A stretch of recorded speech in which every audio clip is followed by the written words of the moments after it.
നമസ്കാരം. സമാനതകളില്ലാത്ത തരത്തിൽ ഫലസ്തീൻ ജനത കൊല്ലപ്പെടുന്നത് കൊണ്ട് തന്നെ എത്രയും വേഗം ഇസ്രായേൽ ഹമാസ് യുദ്ധം അവസാനിക്കണമെന്ന് ആഗ്രഹിക്കാത്ത മനുഷ്യരാരുമില്ല. ഇസ്രായേലിനെതിരെ വലിയ ജനവികാരമായി ഫലസ്തീനിലെ സാധാരണക്കാരുടെ മരണം കടന്നു വരുമ്പോൾ അവസാനിപ്പിക്കാനുള്ള സമ്മർദ്ദം ലോകത്തിൻ്റെ നാനാഭാഗത്തു നിന്നും ഇസ്രായേലിന് മാത്രമല്ല അമേരിക്കയ്ക്കും ഉണ്ടാവുന്നു. അതുകൊണ്ട് തന്നെ ഇന്നലെ അതിനിർണായകമായിരുന്നു. വെടിനിർത്തൽ അടക്കമുള്ള ശ്രമങ്ങളുമായി ലോകം സമാധാനത്തിലേക്ക് മടങ്ങുമെന്ന് കണക്കാക്കപ്പെട്ടിരുന്നു. എന്നാൽ ഈ യുദ്ധം 76-ാം ദിവസത്തിലേക്ക് കടന്നപ്പോൾ ഒട്ടും ശുഭകരമായ വാർത്തകളല്ല ഫലസ്തീനിൽ നിന്നും പുറത്തേക്ക് വരുന്നത്.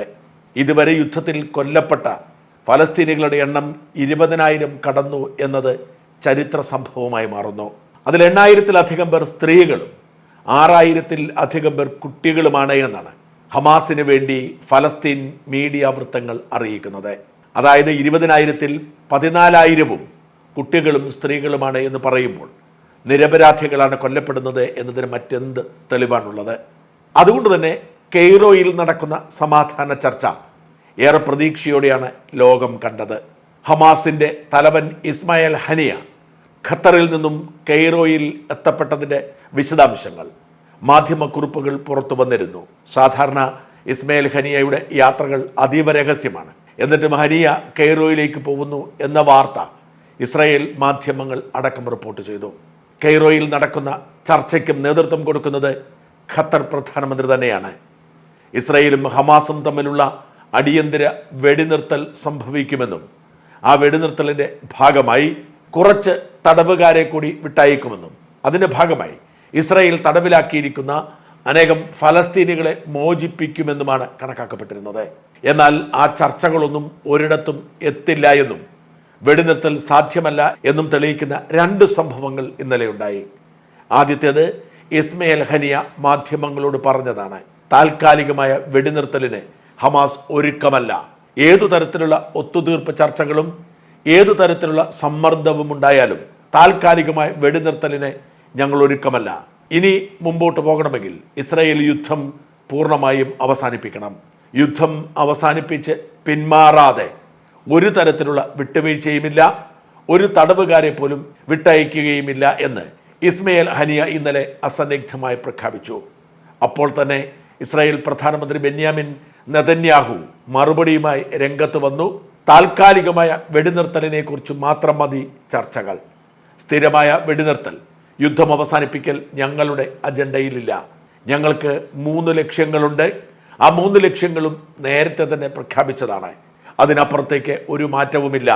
1, ഹമാസ് എന്ന ഭീകര സംഘടനയുടെ അവസാനത്തെ അംഗത്തെയും ഇല്ലാതാക്കി ഹമാസിൻ്റെ വേരുകൾ അറുത്ത് ഉണക്കി ഹമാസിനെ ഭൂമുഖത്തു നിന്ന് തുടച്ചു നീക്കിയതിന് ശേഷം മാത്രമേ ഞങ്ങൾ യുദ്ധം അവസാനിപ്പിക്കൂ.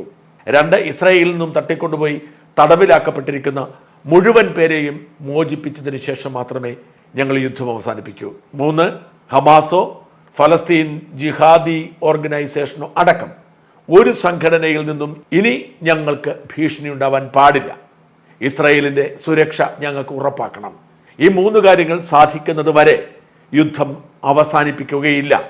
ആര് എന്തെല്ലാം സമ്മർദ്ദം ചെലുത്തിയാലും ഞങ്ങളതിന് തയ്യാറല്ല എന്ന് ഒരിക്കൽ കൂടി ബെന്യാമിൻ നെതന്യാഹു പറഞ്ഞു. ഹമാസ് പറയുന്നു യുദ്ധം അവസാനിപ്പിക്കാതെ ഇനി തടവുകാരെ വിട്ടുതരില്ല, ചർച്ചയില്ല എന്ന്. ഇസ്രായേൽ പറയുന്നു തടവുകാരെ വിട്ടു തന്നാലും ഇല്ലെങ്കിലും ഹമാസിനെ തുടച്ചു നീക്കാതെ യുദ്ധം അവസാനിപ്പിക്കില്ലെന്ന്. ചർച്ചകൾ വഴിമുട്ടുകയാണ്. കെയ്റോയിലേക്ക് പ്രതീക്ഷയോടെ കാത്തിരുന്ന ഫലസ്തീൻ ജനത കണ്ണീരോടെ നിരാശയോടെ ഏതു നിമിഷവും നഷ്ടപ്പെടുന്ന ജീവനെ ഓർത്ത് വിലപിക്കുകയാണ്.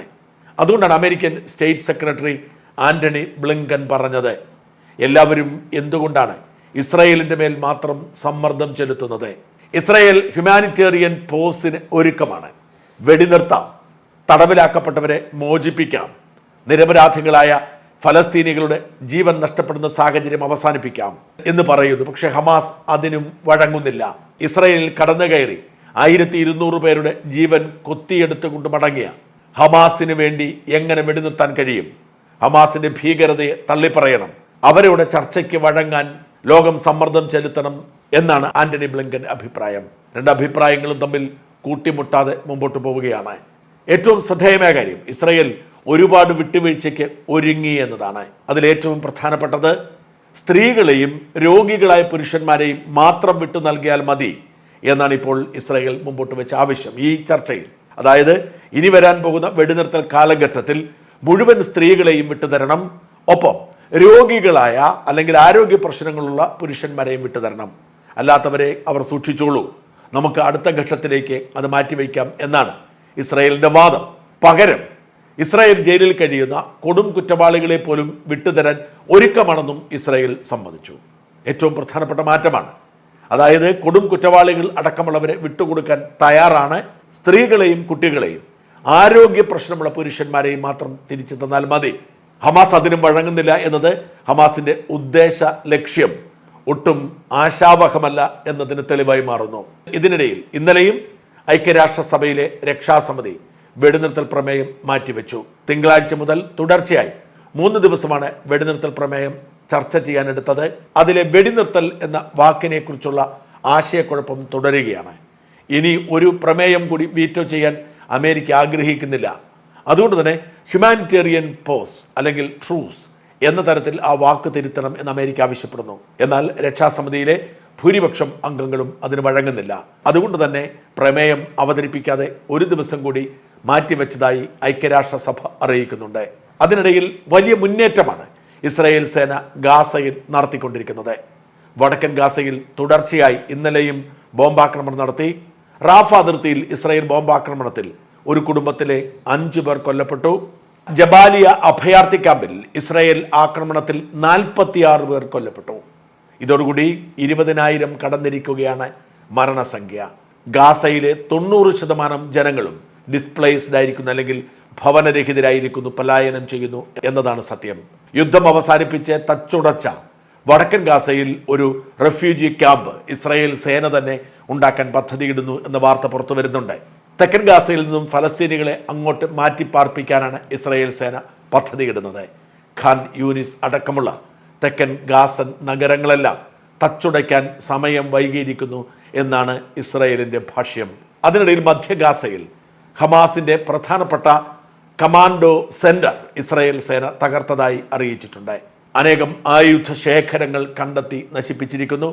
ഹമാസിന്റെ പരിശീലനം നൽകിയിരുന്ന പ്രധാനപ്പെട്ട കേന്ദ്രമാണെന്നും ടണലുകളിലേക്കുള്ള പ്രധാനപ്പെട്ട കവാടമായി ഈ സെന്റർ പ്രവർത്തിച്ചിരുന്നെന്നും അത് പൂർണ്ണമായും തച്ചുടച്ചെന്നും അനേകം ഹമാസ് തീവ്രവാദികളെ കസ്റ്റഡിയിലെടുത്തെന്നും ഇസ്രായേൽ സേന അറിയിക്കുന്നു. ഹമാസിന്റെയും ഫലസ്തീൻ ജിഹാദി ഗ്രൂപ്പിന്റെയും കസ്റ്റഡിയിൽ ഇനി അവശേഷിക്കുന്നത് 129 പേരാണ്. അവരിൽ ഏതാണ്ട് 21 പേർ കൊല്ലപ്പെട്ടതാണെന്നും മൃതദേഹങ്ങൾ മാത്രമാണ് സൂക്ഷിക്കുന്നതെന്നുമാണ് റിപ്പോർട്ടുകൾ. അങ്ങനെയെങ്കിൽ 108 പേരെയാണ് ഇനി ജീവനോടെ രക്ഷിച്ചെടുക്കേണ്ടത്. അവരുടെ പൂർണ്ണ നിയന്ത്രണം ഹമാസിന് പോലും ഇല്ല എന്നാണ് ഇസ്രായേലിൻ്റെ കണക്കുകൂട്ടൽ. യുദ്ധം അവസാനിക്കുമെന്ന് പ്രതീക്ഷ മങ്ങിയതിൽ ലോകത്തിന് നിരാശയുണ്ട്. അമേരിക്ക ഒട്ടും നിരാശരാവാതെ ചർച്ചകളുമായി മുമ്പോട്ട് പോവുകയാണ്. മാതൃകാപരമായ നേതൃത്വം ചർച്ചകൾക്ക് കൊടുക്കുന്നത് ഖത്തർ പ്രധാനമന്ത്രി തന്നെയാണ്.